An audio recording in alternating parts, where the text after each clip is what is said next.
Hezbollah chief Nasrallah की मौत के बाद हमास का प्रमुख याह्या सिनवार भी सहमा हुआ है। दावा किया जा रहा है कि सिनवार लगातार गाजा में अपनी लोकेशन बदल रहा है, लेकिन इसी बीच एक रिपोर्ट में दावा किया गया कि नसरल्लाह की तरह इजराइल के पास सिनवार के लोकेशन की जानकारी पहुंच गई थी। हंट ऑपरेशन का आगाज होने वाला था, लेकिन ऐन वक्त पर सिनवार के खात्मे का प्लान रोक दिया गया। हिजबुल्लाह चीफ नसरल्लाह की तरह याह्या सिनवार की खुफिया लोकेशन ट्रेस की जा चुकी है। गाजा के जिस इलाके में सिनवार छिपा था, उसकी घेराबंदी आईडीएफ के स्पेशल एलीट कमांडोज ने कर ली थी। सिनवार की जिंदगी और मौत के बीच के चंद मिनटों का फासला था, मगर सिनवार का हंट ऑपरेशन शुरू होता उससे पहले ही आईडीएफ ने सिनवार को मारने का प्लान बदल दिया। याह्या सिनवार को खत्म करने का मौका था, लेकिन ऐसा नहीं किया गया।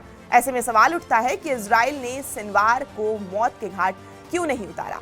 क्यों हमास चीफ के हंट ऑपरेशन को बीच में ही रोक दिया गया?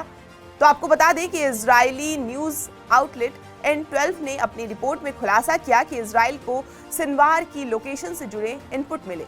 सिनवार को मारने के लिए इजराइल ने स्पेशल कमांडोज भेजे, मगर आखिरी वक्त में सिनवार को मारने का प्लान बदल गया, क्योंकि सिनवार के ठिकाने पर सैकड़ों बंधकों को रखा गया था। लिहाजा सिनवार के खिलाफ ऑपरेशन में बंधकों की जान को खतरा था। अगर इजराइल सिनवार के ठिकानों पर एयर स्ट्राइक करता या फिर स्पेशल ऑपरेशन को अंजाम देता, तो यकीनन इस हमले में कई बंधकों की जान जा सकती थी, या फिर सिनवार अपने बचाव के लिए बंधकों का इस्तेमाल कर सकता था, उन्हें जान से मार सकता था। बस इसी नुकसान के डर से इजराइल ने सिनवार के खात्मे के प्लान को रोका।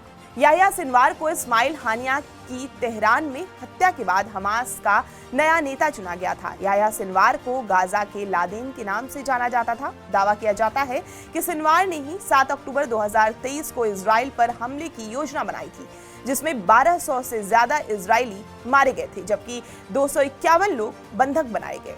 याह्या सिनवार को इस्माइल हानिया की तेहरान में हत्या के बाद हमास का नया नेता चुना गया था। याह्या सिनवार को गाजा के लादेन के नाम से जाना जाता है। दावा किया जाता है कि सिनवार ने ही 7 अक्टूबर 2023 को इजराइल पर हमले की योजना बनाई थी, जिसमें 1200 से ज्यादा इजरायली मारे गए थे, जबकि 251 लोग बंधक बनाए गए। आपको ये पूरी जानकारी कैसी लगी, हमें कमेंट करके जरूर बताएं, और देश दुनिया की तमाम खबरों के लिए आप हमारे साथ बने रहें और देखते रहें TV9 डिजिटल।